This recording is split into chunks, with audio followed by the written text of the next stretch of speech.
What's up, ladies and gentlemen? Welcome to the Undisputed Podcast. Me and my co-host Jeff are going over the main event of Summerslam 1997, Bret Hart versus The Undertaker for the WWF title. The match stipulations pretty much here is if Bret Hart doesn't win, he can no longer compete in America. And if Shawn Michaels doesn't call the match down the middle, he can no longer compete in America also. So Bret Hart comes out first. He cuts a promo dedicating the match to all Canadian fans and people who hate America just like he does, and he asks for the Canadian national anthem to be played. So the Canadian national anthem gets played, then Shawn Michaels comes out as the special guest referee.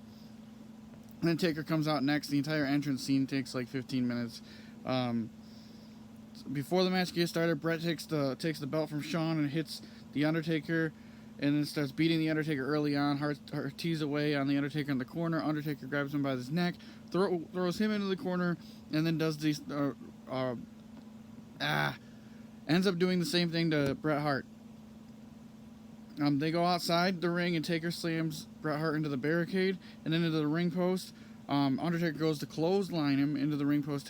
Bret Hart moves and he clotheslines the ring post, and then Bret Hart whips the Undertaker into the steel steps on the outside. Taker then drives Bret Hart's spine right into the steel post twice. They go into the ring, and Taker works on the back of Bret Hart with a backbreaker, and then he ends up bending his back over his knee. Hart doesn't submit, so he lets him go, and he gets a 2 count out of that. Then he throws him against the ropes, and then ends up putting a bear hug into Bret Hart. Nobody taps out to bear hugs. I think I've only seen one man ever make somebody tap out to a bear hug, and it wasn't the Undertaker. So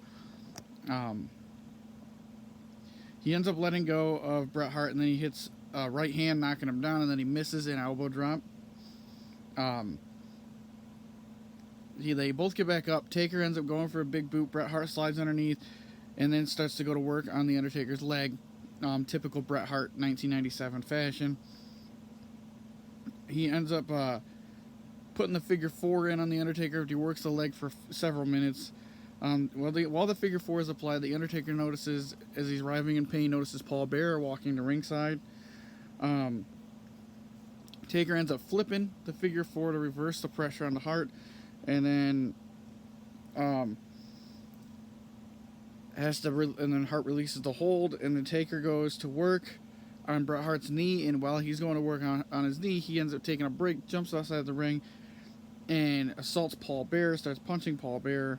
And while Taker's distracted, Bret Hart jumps outside the ring and attacks Taker from behind, and puts it back in the ring, and then applies the figure 4 around the ring post as referees are escorting Paul Bearer out of the arena. So the figure 4 is applied around the ring post, like every Bret Hart match in 1997 in pay-per-view, it seems like. Like Jeff said, it's a good spot, and it definitely sells the leg, because, you would think that would hurt a lot. So, then he goes back to work on the Undertaker's knee in the ring, and here comes Owen and Brian Pillman down the ring. Owen Hart and Brian Pillman are walking and making their way down to the ringside at this point in time.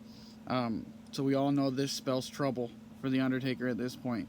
But with Shawn Michaels as a special guest referee, maybe he can have some kind of more pull, or he could assault them or anything to stop them from getting involved in this match.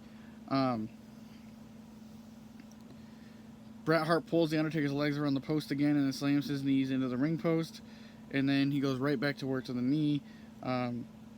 This takes a lot of time in this match, working the knee. I feel like they do this a lot in Bret Hart matches.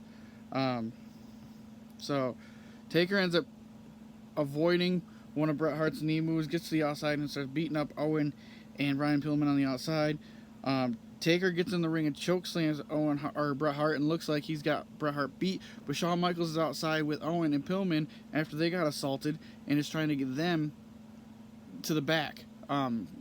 Getting them out and banning them from ringside, and that's what Shawn Michaels is doing on the outside, so he does not see that Taker's got Bret Hart pinned in the ring. This pisses off the Undertaker.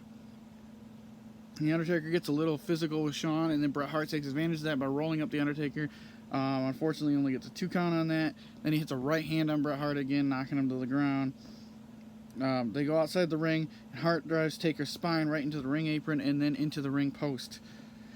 Then back into the ring, and he hits a backbreaker and then gets a 2 count. Hart proceeds to hit a suplex and then goes to the top rope, flips off the crowd, who is clearly in the Undertaker's corner because they're in America now, and then jumps and does like an elbow like drop, but frontwards where he lands on his knees into the face of the Undertaker. He gets a 2 count on that. He gets up, hits a DDT on the Undertaker, gets a 2 count on that. He starts headbutting the Undertaker. Never understood the headbutt thing. That hurts you almost as much as it hurts them. Taker ends up countering hot shots Bret Hart into the turnbuckle, gets a 2 count on that. Then Taker starts delivering headbutts of his own to Bret Hart. Concussion City, people. Russian leg sweep by Bret Hart, and then 2 more leg drops to the Undertaker. He goes for the sharpshooter, but the Undertaker counters the sharpshooter, and then hits that vintage flying clothesline that the Undertaker seems to hit in every match. And then Irish whips Bret Hart painfully chest first into the turnbuckle. Then he gets a boot to the face, and then a leg drop, and he gets a 2 count on that. Bret rolls to the outside of the ring apron, but Taker grabs him by the neck and brings him up for the choke slam into the ring and choke slams him, and then he only gets a 2 count on that. So Undertaker decides he's going to go for old school, the easiest move in the world to counter, and look what do you know? Bret Hart counters old school.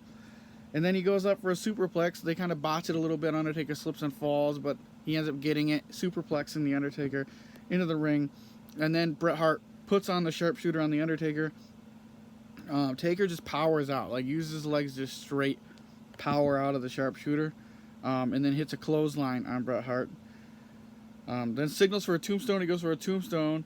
Bret Hart counters, grabs the legs, pulls him around the ring post on the outside, and applies the sharpshooter around the ring post. But Taker again powers out just like he did in the ring and shoots Bret Hart into referee Shawn Michaels, knocking Michaels to the ground. This gives Bret Hart enough time to go outside, get a steel chair, get in the ring, and smoke the Undertaker in the head with the chair.